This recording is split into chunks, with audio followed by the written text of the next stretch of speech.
Welcome back. College football Division II playoffs kicking off yesterday. Ashland out of the GLIAC winning its first ever playoff game, 27-16 over Minnesota State Mankato yesterday. Next up for Ashland, a trip to Allendale to take on top-ranked Grand Valley.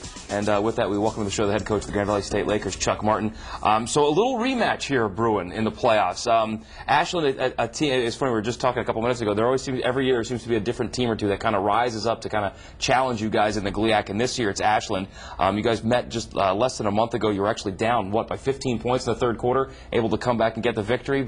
And here you are, you got to beat them again now in the playoffs. Yeah, I told their coach after the game, I said, I'll see you in about 4 weeks, because I could tell how the regional rankings were going to kind of go, and sure enough, they're going to have a chance for the rematch. And first game was about exciting as a football game can be from start to finish, and I think this will be another great football game. Okay, so 48-42, you guys able to hold on and get the win that one, which obviously proved to be the difference in winning the conference championship again.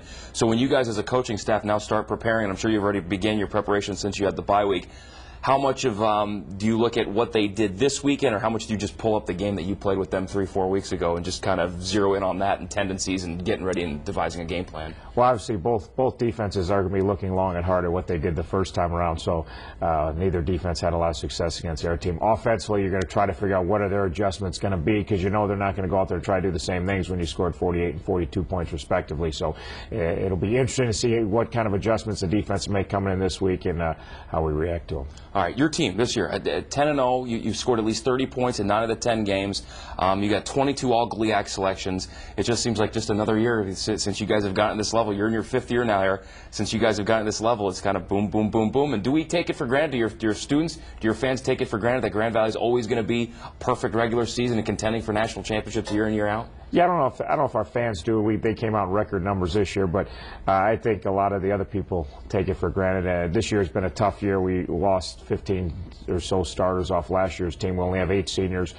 We lost 3 coaches off last year's team. We've had to shuffle the deck, and we've had some key injuries on both sides of the ball to deal with all throughout the year. So we've kind of grinded through this one. The end result's the same, but I think this year's been a little bit more difficult than some of the others. So how have you guys been able to do it? Replacing coaches, replacing a great senior class from a year ago, and replacing 15 starters, and to still be in that upper echelon of Division II? I don't know. We always get asked that question. What's the secret? What's the magic? Everybody wants to know the answers to being 107-6 in your last 113 games. And I say, I don't know. We just try to work hard, go hard, prepare hard, get our kids excited to play, and try to fight complacency. Okay, you guys have been through these playoff rounds before.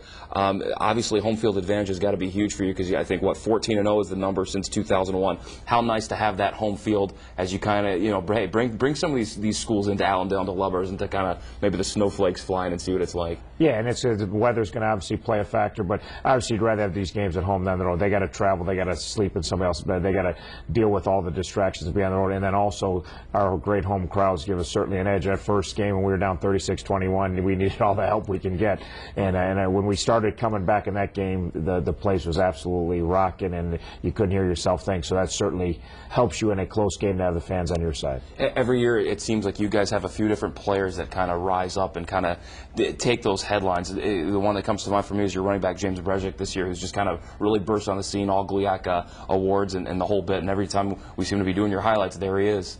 Yeah, no, and again, we've had a lot of standout offensive players, and we've been known for throwing the ball around. We lost our top 2 receivers before the season even really got going, and we've relied more on the running game. And Jimmy Brezic, obviously, has done a phenomenal job. Blake Small, kind of our second tailback, we've bumped out to wide out, and we play a lot of 2 tailback sets. So those 2 kids have been huge in our offense, along with Ichek, and that's just kind of how we've had to try to find ways to get things done this year. The goal, obviously, as always, is to get down to Florence, Alabama. What do you do when you're dealing with kids who are 19, 20, 21, 22 years old, as far as that mentality, the focus of the next day, the next practice, the next snap, the next game? Well, it's just such a final situation. You either win Saturday, you go home. So we always talk about a 1-game tournament. We're in a 1-game tournament right now. And if you win this 1-game tournament, you get to go to another 1-game tournament. If you think of it as 4 or 5 rounds and trying to get to Alabama, you lose focus on the team you're playing. And if you're not very well prepared this time of year, you go home in a hurry. So we always say you either win on Saturday or turn your stuff in on Monday, and that usually sobers them up pretty quick. There you go. That'll get to it. Coach Chuck Martin, thank you for the time. Appreciate it. Lakers and Ashland, 1 o'clock this coming Saturday. So, hey, if you're not going to the big high school state playoff games, if your high school's been knocked out, go out and support the Lakers.